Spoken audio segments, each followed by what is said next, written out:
ইরানে চলমান রাজনৈতিক অস্থিরতা ও সম্ভাব্য শাসন পরিবর্তন নিয়ে নীরব উদ্বেগে রয়েছে ভারত। অর্থনৈতিক সংকট ও দীর্ঘদিনের রাজনৈতিক ক্লান্তিতে ইরানের ধর্মীয় নেতৃত্ব যখন টালমাটাল, তখন এর আঞ্চলিক প্রভাব নিয়ে হিসাব কষছে নয়াদিল্লি। কারণ ইরান দীর্ঘদিন ধরেই ভারতের একটি গুরুত্বপূর্ণ কৌশলগত অংশীদার। বিশ্লেষকেরা মনে করছেন, ইরানের বর্তমান শাসন ব্যবস্থার দুর্বলতা বা পতন দক্ষিণ এশিয়ায় ভারতের কৌশলগত অবস্থানকে সংকুচিত করতে পারে। অন্যদিকে এই অস্থিতিশীলতা পাকিস্তান ও চীনের জন্য নতুন ভূ রাজনৈতিক সুবিধা বয়ে আনার সম্ভাবনা তৈরি করেছে।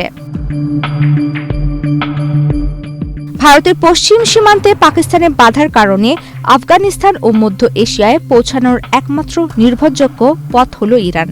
বিশেষ করে ইরানের চাবাহার বন্দর ভারতের কানেক্টিভিটি কৌশলের প্রাণকেন্দ্র। পদ্মা সেতু, মেট্রো রেল এবং এলিভেটেড এক্সপ্রেসওয়ে নির্মাণের গর্বিত অংশীদার বসুন্ধরা সিমেন্ট।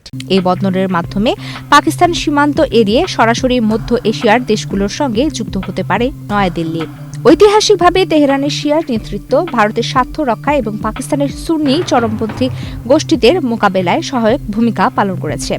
৯০-এর দশকে যখন পাকিস্তান সমর্থিত তালেবান আফগানিস্তানে আধিপত্য বিস্তারের চেষ্টা করছিল, তখন ভারত ও ইরান একত্রে তালেবান বিরোধী শক্তিকে সমর্থন দিয়েছিল। এমনকি কাশ্মীরে ভারতের বিরুদ্ধে আন্তর্জাতিক নিষেধাজ্ঞা আরোপের জন্য পাকিস্তান চেষ্টা করলে তেহরান দিল্লির পাশে দাঁড়িয়েছিল। ইরানের বর্তমান ব্যবস্থা দুর্বল হলে পাকিস্তান এই আঞ্চলিক সমীকরণে শক্তিশালী হয়ে উঠতে পারে।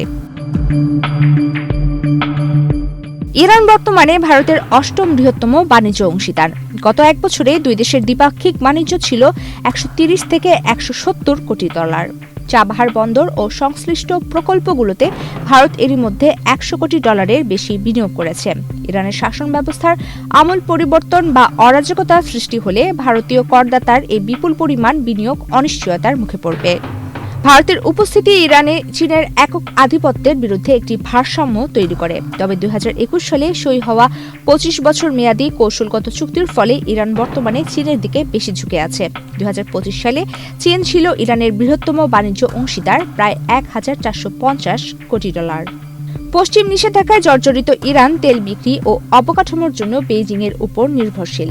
ইরানে দীর্ঘমেয়াদে বিশৃঙ্খলা সৃষ্টি হলে নতুন কোনো সরকারও সম্ভবত নিরাপত্তা ও বিনিয়োগের জন্য চীনের উপরে বেশি নির্ভর করবে।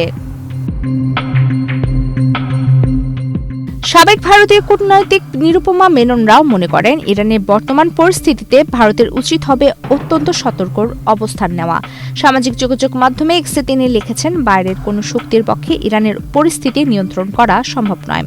ভারতের প্রথম কাজ হওয়া উচিত সেখানে অবস্থানরত ভারতীয় নাগরিকদের সুরক্ষা নিশ্চিত করা। কারণ পশ্চিম এশিয়ার এই অস্থিতিশীলতা জ্বালানি বাজার, নৌপথ এবং উগ্রবাদী নেটওয়ার্কের মাধ্যমে পুরো দক্ষিণ এশিয়ায় ছড়িয়ে পড়তে পারে। প্রমিতি কিবরিয়া ইসলাম, বাংলাদেশ প্রতিদিন।